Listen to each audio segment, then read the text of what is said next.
Ouais. Bonjour à tous les Congolais, partout où vous êtes au monde. Bonjour à tous les Bénin-Congo, partout où vous êtes au monde, jusqu'au Congo central. Je vais bien. C'est moi, Basunga Lutumba Basile, le visionnaire de Bénin-Congo vers le monde. Moi, Namumeku, Musimadimba et Kinvola, ville de Tao et de Kimbuba village et centre Congo central. Balobi nanga Basile Basunga Lutumba le visionnaire, c'est la biso analyse expliquée na condamnation ya Mutamba.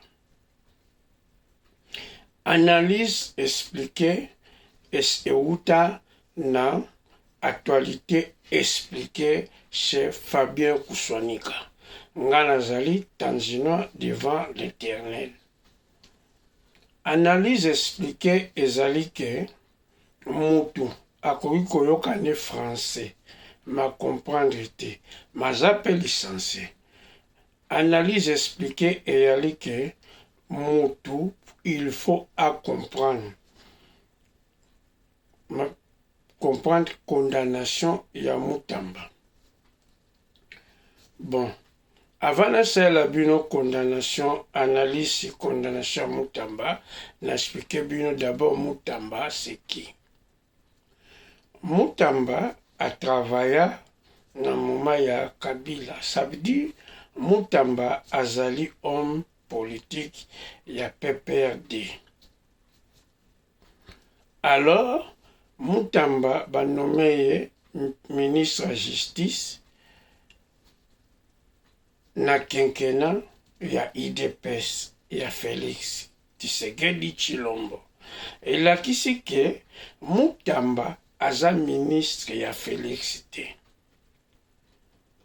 Faut boyeba que lorsque premier ministre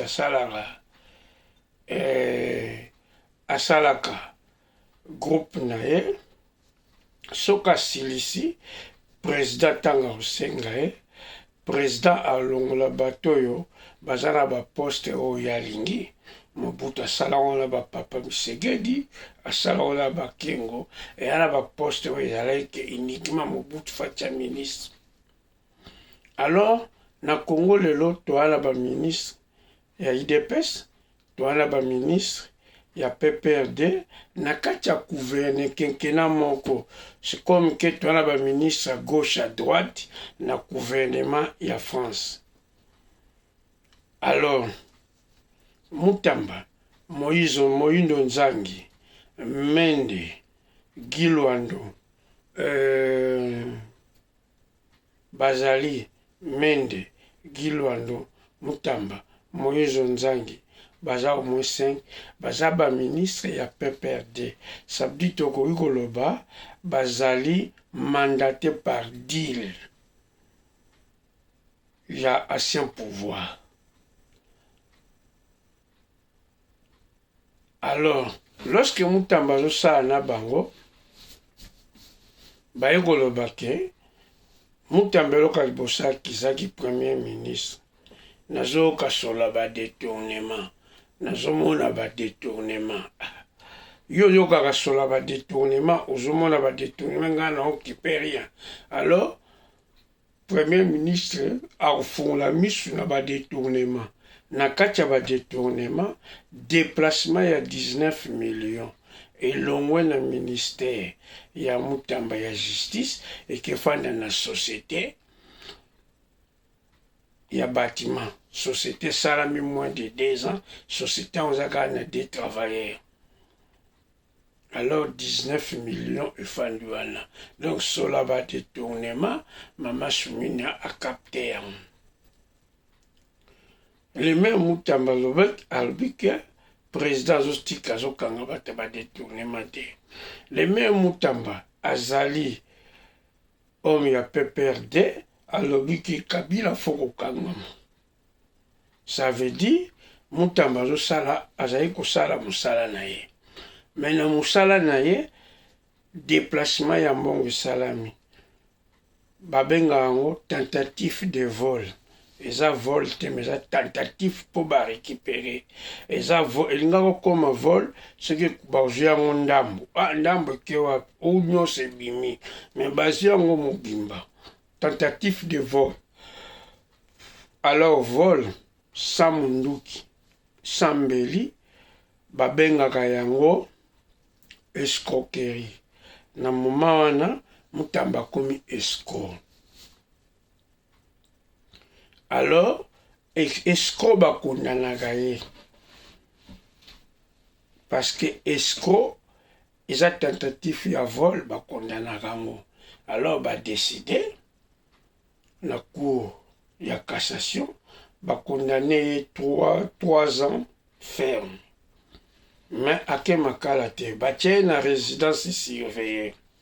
Résidence surveillée na Kinshasa côté ya Mbinza ezali village de promenade. Donc résidence surveillée ekutaka mo 3 000 euros par mois. Donc l'État futa. On est à 3 ans. Après 3 ans, il y a peine, bah condamné 5 ans à cause de sa politique. Ça veut dire 3 ans, il y a peine 2028. 5 ans, il y a sa politique, à cause de voter, donc en 2033. La totalité à Mutamba passe à la politique.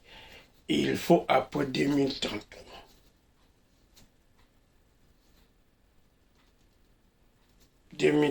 Mais peine nae, ils ont 3 ans na résidence promenade na Mbinza. Donc résidence promenade a ils allaient lokola prison il y a Nanterre, ils ont la résidence promenade. Donc, ils ont prison, l'État a sali. Monte a sali prison, mais a sali prison, l'État a au Tchakabatu, ce qui place les athées. Il y a une résidence promenade. Donc, Mutamba a au sala politique après 2033. Est-ce que la peine est vraie et réelle? Oui.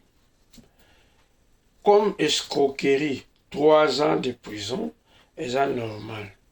Et 5 ans, il y a sursis, interdiction à cause de la politique. Ça dit sur la côté politique, avant 2035, Barokangaye, Barotia est sous la prison, à cause de 5 ans. Donc à cause de la politique. Si na lobela kiango botalaki selon calcul na salaki akoleka 3 ans te na loba on peut pas mama diamant noir puisque ye aza membre ya PPRD homme politique ya PPRD tango ozokoloba na mama Soumi na premier ministre ozobese ye fo yeba ke azali premier ministre ya Félix ya UDPS. Ceux qui attirent la mise en place, il y a réforme et il y a justice, Félix a levé le côté. Lorsque Kabila, dans la parti politique, il y a PPRD, on a annoncé que Kabila n'a pas accepté. Ça veut dire Mutamba, juste, jugé pona, Félix a soukoué maboko, Mama Soumi a soukoué maboko, Kabila a soukoué maboko, donc justice soit faite. Et c'est là qu'il manque la sagesse. Et manque la sagesse, oui. Et manque la respect. Makamsou balba on la monto. Déjà un ministre, a la signature na premier ministre, a makamsou combat direct. Et l'on est bombé, yangoan. Abandonné partout, bien la justice à ça. Problème ya Mutamba ya wana. Soka ya ki mute IDPS bako protéger. Merci, au revoir, ciao.